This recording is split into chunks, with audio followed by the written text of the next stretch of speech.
and hope that she keeps that in mind.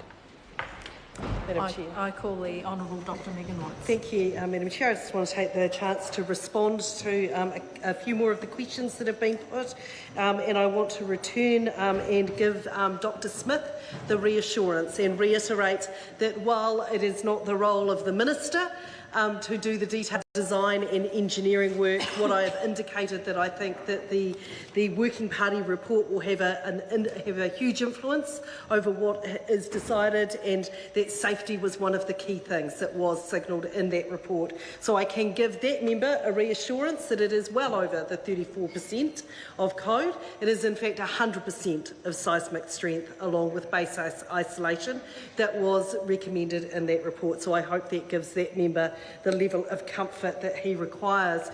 To the Honourable Maggie Barry, who asked about the Cathedral Working Group report and where that was referenced within the Act and why it wasn't referenced in Clause 10, and this was also an issue that Matt Ducey brought up in his contribution last evening in a question, so I get to answer both these questions with one call. Look, the importance of the Cathedral Working Group report is referenced in many parts of the bill.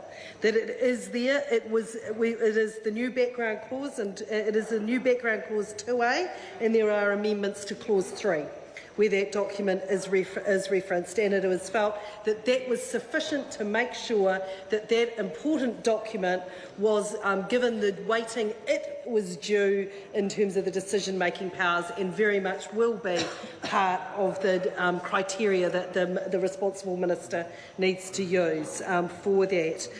In regards to the Honourable Maggie Barry's question around the role of the local authority, I think actually her colleague answered that with her next contribution, of course, with 91A11, in terms of the Christchurch City Council being put there.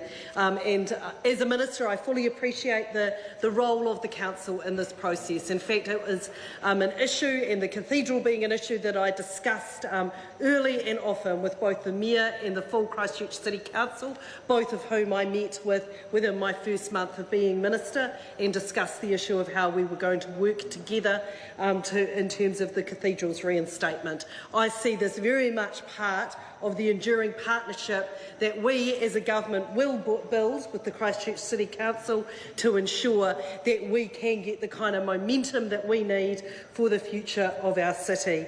In terms of and I think a further question was then put by the last speaker asking about the role of the council on the review panel, and I think actually her colleague, the Honourable Maggie Barry, had addressed that in her earlier contribution, that the review panel is not a representative body, it is a body of experts, and there are other ways which are covered off in the Act in which it is absolutely critical that the Christchurch City Council has input into those decisions, but it is not through the expert review panel. It is as part of the consultation that the responsible minister must do. And the final point that was raised by the previous speaker around ensuring we are protecting against the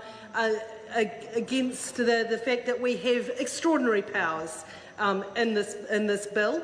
And I am confident that we have struck the right balance between the need for momentum with a broad suite of checks and balances which will ensure that good decisions are being made. These go through from the need to consult across this House and to continue the collegial cross-party approach that we have need on orders in council, which indeed has been the practice on many orders in councils and extraordinary powers that have been exercised in regard to Canterbury over the last 6 years, right through to the Regulations Review Panel and an independent review panel. So I am confident that we have the necessary checks and balance on what are extraordinary ministerial powers. Thank you.